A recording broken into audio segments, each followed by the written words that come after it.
ఈరోజు మన encounter news. నేను మీ కే విజయ భాస్కర్.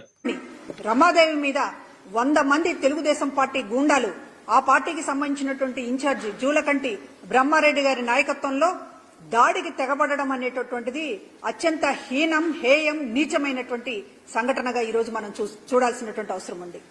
ఇంటింటి ప్రచారం చేస్తున్నటువంటి సతీమణి మీద, అభ్యర్థి సతీమణి మీద తెలుగుదేశం పార్టీ గూండాలు ఈ రకంగా మూకుమ్మడి దాడి చేసి కారు అద్దాలు పాల్గొట్టి కర్రలతో దాడి చేస్తే ఆమె తల పగిలింది.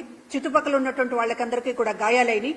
మహిళల మీద మీ ప్రతాపం ఏంటి అని అడుగుతున్నాను ఈ రోజు తెలుగుదేశం పార్టీ వాళ్ళని. ఏంటి దారుణం? నిన్న రాత్రేమో ప్రచారంలో ఉన్నటువంటి హోంమంత్రి తానేటి వనిత గారిని కరెక్ట్ గా ఆవిడ్ని డైరెక్ట్ గా కొట్టడానికి ప్రయత్నం చేశారు. మిగతా వాళ్ళందరినీ, అక్కడ ఉన్నటువంటి వాళ్ళందరినీ కూడా కర్రలతోటి గాయపరిచారు. ఈ రోజేమో ఎమ్మెల్యే సతీమణి ప్రచారంలో ఉన్నటువంటి ఆవిడేమీ కవింపు చర్యలకి పాల్పడింది కాదు, లేకపోతే మరొకటి కాదు. కేవలం ప్రచారం నిర్వహిస్తున్నటువంటి మహిళల మీద ఇవాళ తెలుగుదేశం పార్టీ చేస్తున్నటువంటి గూండాయిజం చూస్తే మీరు ఏమి చేయదలుచుకున్నారు ఈ ఎన్నికని అని చెప్పి సూటిగా అడుగుతున్నాం. గెలవలేక, మీ మేనిఫెస్టో మీద గెలవలేక, మీరు అరిచేతిలో స్వర్గం చూపించినా కూడా ప్రజలు నమ్మడం లేదని ఈ రోజున ఇట్లాంటి ఒక భయభ్రాంతులకు గురి చేసేటటువంటి వాతావరణాన్ని మీరు క్రియేట్ చేస్తున్నారు. ఎన్నికలకి వెళ్లకూడదు, పోలింగ్ బూతులకి ప్రజలు రాకూడదు, ముఖ్యంగా మహిళలు రాకూడదు. ఇది చంద్రబాబు కుట్ర. పోలింగ్ బూతులకి మహిళలు వస్తే మహిళలు ఖచ్చితంగా జగన్మోహన్ రెడ్డి గారికే ఓటు వేస్తారు. ఎందుకంటే మహిళలకి ఈ రోజున డీబీటీ ద్వారా పథకాలు అందించడం కానివ్వండి, మహిళలకి ఇళ్ల పట్టాలు ఇవ్వడం కానివ్వండి, మొత్తం ఈ రోజున మహిళల వైపు ఈ ప్రభుత్వం ఉంది. జగన్మోహన్ రెడ్డి గారిని రాష్ట్రంలో ఉన్నటువంటి అక్క చెల్లెమ్మలందరూ కూడా ఒక సోదరుడిగా, తమ్ముడిగా, అన్నగా భావిస్తూ ఉన్నారు. అవ్వ తాతలు ఒక మనవడిగా భావిస్తూ ఉన్నారు. కాబట్టి మహిళలు పోలింగ్ బూతులకు వస్తే ఖచ్చితంగా ఆ ఓటు ఫ్యాన్ గుర్తుకే పడుతుంది, జగన్మోహన్ రెడ్డి గారికే పడుతుంది. కాబట్టి మహిళలు రాకుండా చేయడానికి ఒక భయపెట్టేటటువంటి వాతావరణాన్ని ఈ రోజు తెలుగుదేశం క్రియేట్ చేస్తా ఉంది.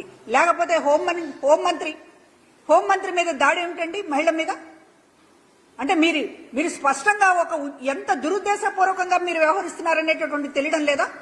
హోంమంత్రి మహిళ కాబట్టి ఆవిడనే బెదరగొడితే మొత్తం రాష్ట్రంలో ఉన్నటువంటి మహిళలందరూ బెదిరిపోయి తెలుగుదేశం పార్టీ వాళ్ళు ఎక్కడ గూండాగిరి చేస్తారో అని చెప్పి ఓటు వేయడానికి రాకుండా ఉంటారనేటటువంటిది మీ నీచమైనటువంటి ఆలోచన కాదా?